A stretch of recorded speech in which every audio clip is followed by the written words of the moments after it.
Hello my dear student, आज हम लोग न्यूट्रिशन पढ़ रहे हैं। हम लोग का सब्जेक्ट है न्यूट्रिशन यानी पोषण विज्ञान। पोषण विज्ञान में हम लोग यूनिट 2 पढ़ रहे हैं जिसका नाम है न्यूट्रिशनल प्रॉब्लम। इसको हिंदी में हम लोग बोलते हैं पोषण संबंधी समस्या। पोषण संबंधी समस्या कहने का मतलब हम लोग जानते हैं कि हम लोग के शरीर में जब पोषक तत्वों की कमी होती है तो अनेक प्रकार की बीमारियां होती हैं। इसी संदर्भ में आज हम लोग बात करेंगे। आज हम लोगों का चैप्टर है न्यूट्रिशनल प्रॉब्लम, यानी हम लोग के शरीर में किन किन पोषक तत्वों की कमी के कारण कौन कौन सी बीमारी या कौन कौन सी समस्या हम लोग का उत्पन्न होता है। यूट्यूब पर आप देखिए पढ़ रहे हैं। यदि आप मेरे चैनल को सब्सक्राइब नहीं किए तो चैनल को सब्सक्राइब कर लीजिए ताकि आपको किसी भी प्रकार के अपडेट आसानी से आपको मिलते रहे। आज हम लोग का जो टॉपिक है, पहला टॉपिक वो है प्रोटीन ऊर्जा कुपोषण। परीक्षा के दृष्टिकोण से और मार्क्स के दृष्टिकोण से ये बहुत ही मोस्ट टॉपिक होता है। ये परीक्षा में आपको कम से कम 3 नंबर के सवाल इससे संबंधित आता है। यानी प्रोटीन ऊर्जा कुपोषण जो होता है, प्रोटीन एनर्जी मालन्यूट्रिशन जो होता है, इससे संबंधित आपको परीक्षा में 3 नंबर के सवाल आते हैं और इसको आसानी से आप लोग समझेंगे। कोशिश करते हैं कि आप लोग आसानी से समझने की कोशिश करेंगे। प्रोटीन ऊर्जा कुपोषण जाने को पता क्या है? यह जो एक प्रकार की समस्या है, ये जब हम लोग के शरीर में प्रोटीन की कमी हो जाती है उसी की अवस्था को हम बोलते हैं प्रोटीन ऊर्जा कुपोषण। यानी शरीर में आपके प्रोटीन की कमी की अवस्था को हम लोग प्रोटीन ऊर्जा कुपोषण के नाम से जानते हैं। और यह भारत की सबसे गंभीर समस्या है। कहने का तात्पर्य होता है कि आज के डेट में कोई ऐसा बच्चा नहीं है, कोई ऐसी माँ नहीं है, कोई ऐसा व्यक्ति नहीं है जिसमें इस तरह की समस्या नहीं पाया जाता है। तो यह भारत की सबसे गंभीर समस्या है। इसके अंतर्गत स्वास्थ्य एवं पोषण दोनों आता है। कहने का मतलब स्वास्थ्य भी आता है, इससे स्वास्थ्य भी प्रभावित होता है और पोषण के अभाव के कारण हम लोग के स्वास्थ्य खराब होता है। तो इससे संबंधित जो होता है पोषण और स्वास्थ्य दोनों आता है। यह एक प्रकार के चक्रीय, इसको हम लोग चक्रीय श्रृंखला बोला जाता है। चक्रीय श्रृंखला का मतलब क्या होता है कि ये बार बार दोहराता रहता है। ये ऐसा कुपोषण है यानी प्रोटीन की कमी बार बार होता रहता है, इसलिए इसको हम लोग चक्रीय श्रृंखला के अंतर्गत हम लोग जानते हैं। और इस रोग को पहचानने के लिए सबसे ज्यादा हम मेलास्मस और क्वाशोरकर नामक बीमारी को जानते हैं।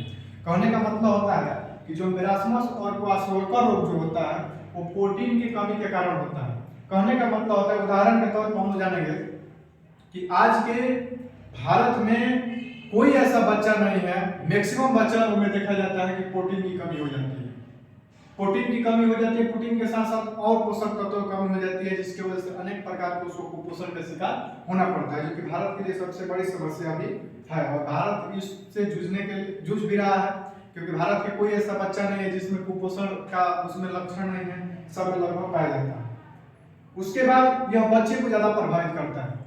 सियान आदमी या एडल्ट व्यक्ति जो होता है उसमें प्रोटीन की कमी होती है तो उतना ज्यादा समझ में नहीं आता है। लेकिन वही जब शिशुओं में होता है जिसमें क्वाशोरकर और मेलास्मस नाम है, जिसको कल हम आपको बताया था सूखा रोग के बारे में, तो प्रोटीन की कमी के कारण जो होता है अनेक प्रकार की बीमारी बच्चा लोग, ये बीमारी जो है अधिकतम 1 से 4 साल के बच्चा जो होता है उसको ज्यादा प्रभावित करता है। यानी प्रोटीन ऊर्जा कुपोषण, इसमें क्या होता है कि बच्चा लोग के शरीर में प्रोटीन की कमी हो जाती है, इसके वजह से अनेक प्रकार की बीमारियां हम लोगों को उत्पन्न होने लगती है। इसका कारण क्या क्या है?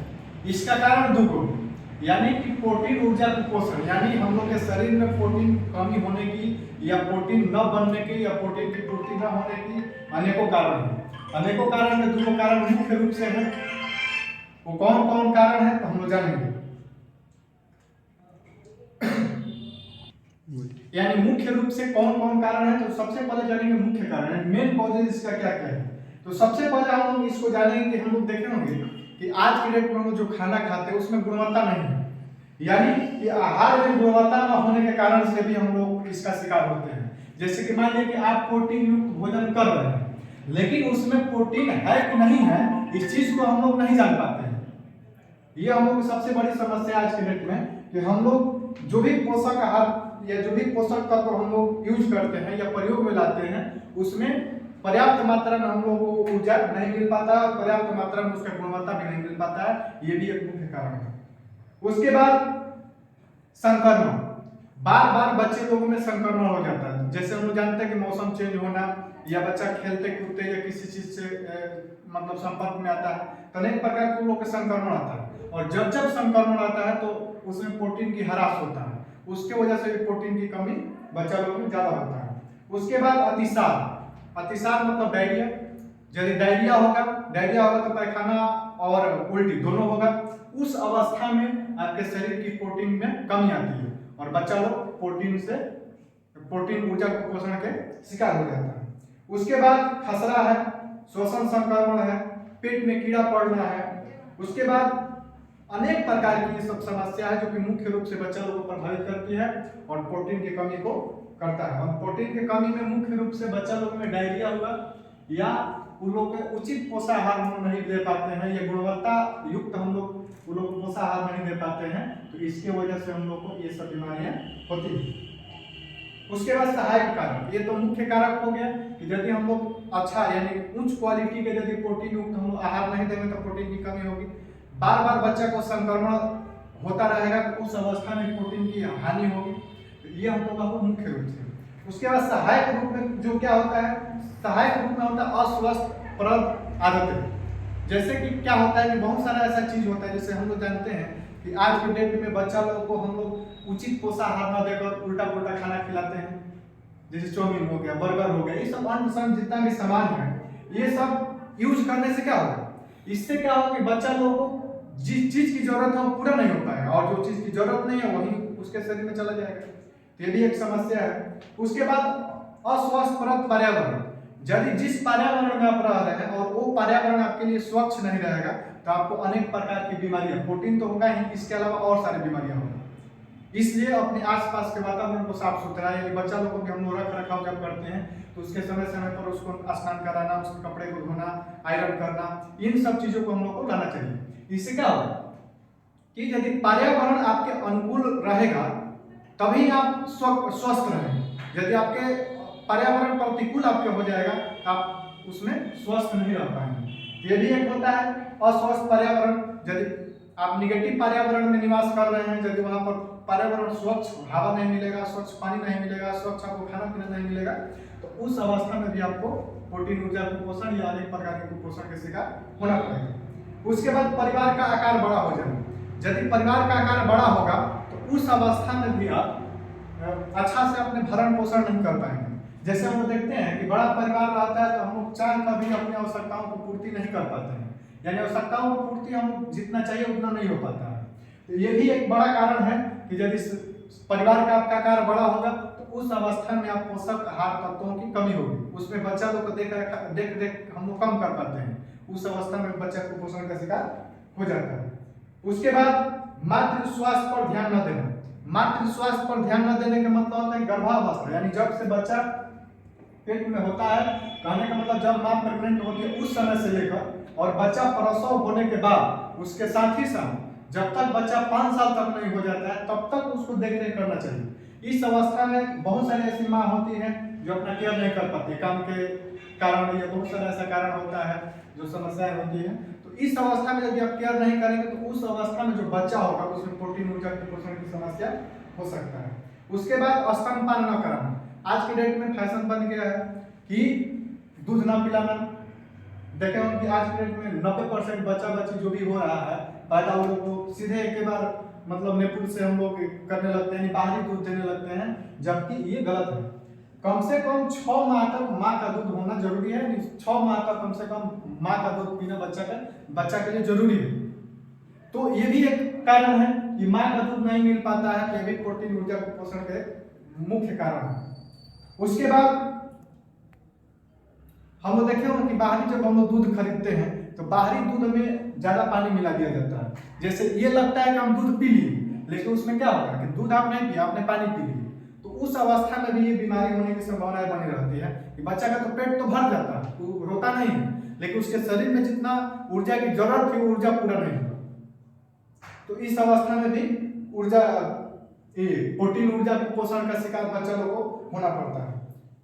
तो इस तरह के बहुत सारे समस्या है। उसके बाद बुरी आदतें, बच्चा लोग को बुरी आदत लग जाएगा या व्यक्ति का भी बुरी आदत लग जाएगा, खाना के टाइम पर खाना नहीं खाएगा, ये सब चीज जो है तो बुरी आदत की वजह से संस्कृति का भी प्रभाव पड़ता है कि आप किस कल्चर में जी रहे हैं। जिस तरह का आपका संस्कृति रहेगा, जिस तरह का आपका कल्चर रहेगा, उस अवस्था में भी आपको इस तरह की समस्याएं होती है। पूरक आहार कल भी आपको बताए थे कि माँ के दूध के साथ साथ जब 6 माह के बच्चा हो जाता है या कोई भी व्यक्ति, तो उसको जैसे मान लीजिए आप प्रोटीन के लिए तो ठीक है दाल खाते हैं, चाहे बहुत सारे चीज खाते हैं, लेकिन ये भी कोशिश करना चाहिए कि उसके अलावा भी आप कुछ ऐसा पूरक आहार खाइए जिसके वजह से आपको ऊर्जा मिल सके। उसके बाद गरीबी भी एक कारण है।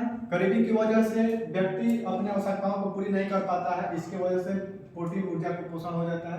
अशिक्षा, यदि मान लीजिए आपके पास सब कुछ भरा हुआ हो और आपके नॉलेज में मत हो कि किस चीज में क्या मिलता है, कौन खाना चाहिए, कौन नहीं खाना चाहिए, तो उस अवस्था में भी आपको इसका शिकार होना पड़ेगा।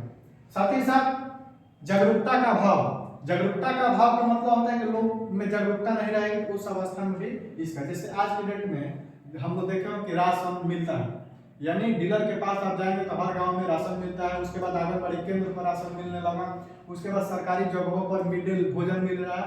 ये भोजन देने के पीछे रीजन ये नहीं है कि आपको पेट भरना है चाहे और दूसरा कुछ है, इसके पीछे रीजन ये है कि लोगों में जागरूकता फैलाया जा रहा है कि आप कम से कम ये चीज खाइएगा तो आपके शरीर में ऊर्जा की कमी नहीं होगी, कुपोषण का आप शिकार नहीं होंगे।